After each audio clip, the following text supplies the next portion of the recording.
Сәлем достар, 15 минутта песочный печенье дайындаймыз.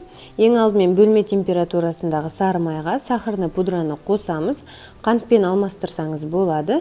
Миксермен жақсылап 1-2 минут шамасында ағарғанша араластырып аламыз.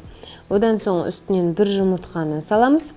Одан соң жақсылап араластырамыз. Енді үстінен шым-шым тұз саламыз. Енді ұнға бір шай қасық разрыхительді салып араластырып, екіге бөліп, бір келкі масса шығарамыз. Міне біздің массамыз дайын.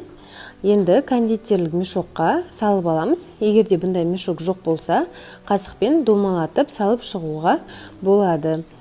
Міне дәл видеода көрсетілгендей, осылай кішкентай печеньелер дайындаймыз. Үстінен басып шығамыз.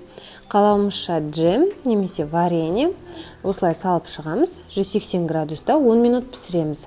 Сонымен біздің печеньелеріміз дайын. Ас болсын, ұнаса каналыма тіркеліп қойыңыз.